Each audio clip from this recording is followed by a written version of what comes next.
before that, we're going to stick with the music of subject. And this morning, Radio 2 DJ Chris Evans has called for the iconic Abbey Road studios, made famous, of course, by the Beatles, to be saved from property developers. The recording venue in London is being sold, but Chris argues that the Beatles are to contemporary music what Shakespeare is to the written word. He says someone has got to buy it and save it.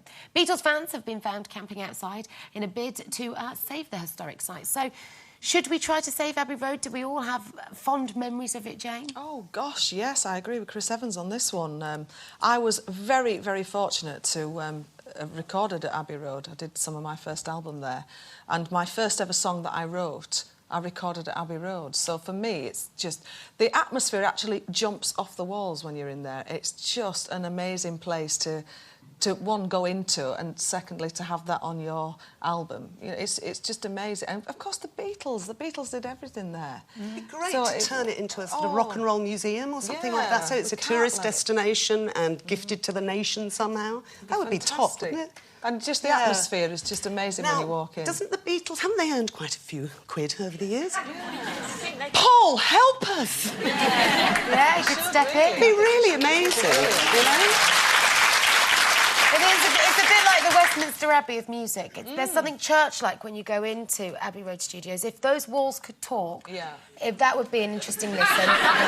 It's just a studio, isn't it? It's not! No, Paul! No, it's fabulous, and I'm sure it will have a blue plaque to say the Beatles record here. But, I mean, you're talking about it like it's, you know... It is! It's part of our musical heritage. Well, you know, that's my problem.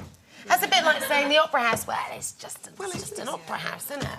It's not. I mean, it could really pay for itself as a tourist destination, and maybe even a, you know, school of rock and roll, rock school, or whatever. You know, there's so many you see, ideas. my husband now, if he's sitting at home watching this, will kill me when I get home. Probably divorce me over that, because he just, you know, he loves all of that. You know, he's a musician anyway, so he will be crying if he thinks Abbey Road's being sold. And, you know, his dream in life... you see, I'm not one of these anyway. I'll go, oh, yeah, that's great, Abbey Road. Anyway, should go for a cup of tea.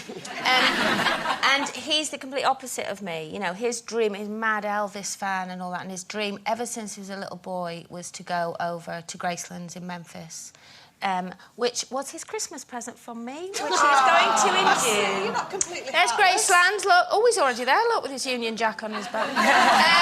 Yes, he's going over there. So you do get it, even if you don't feel I do get it, but I'm not going with him. No. Because... Well, because he's such a fan, and he needs somebody with him that goes, oh, my God, look at this, and this is where he did this, where I will go, wow, that's Elvis's house, where are we going now? You know, and he's one of these that he'll want to see every brick in the house, you know, and I'm not... I would travel to see Gladys Knight and the Pips, and also Dionne Warwick, because they were my influences, and Liquid Gold, have to say, to a certain extent. I've travelled and seen them a few times, have to say.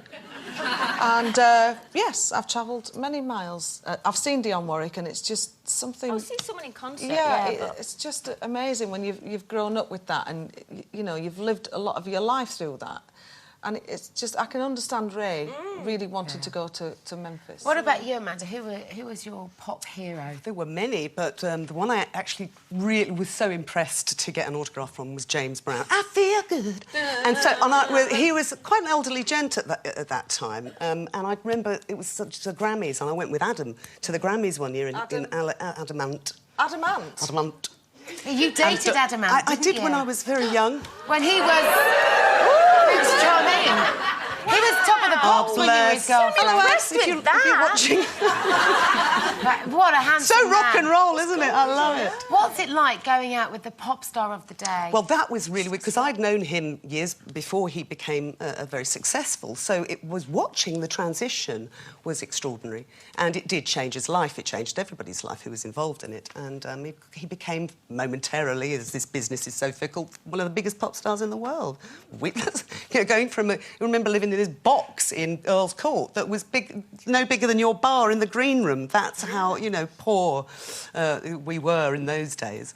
And then from literally rags to riches. And he was also one of the most talented. He had background in art and literature, and he was really an intriguing character. He wasn't just a vacuous pop star. Yeah. He had a real input. It was great, because I was the same as you. You see, I went out with the drummer of Liquid Gold, and it was marvellous.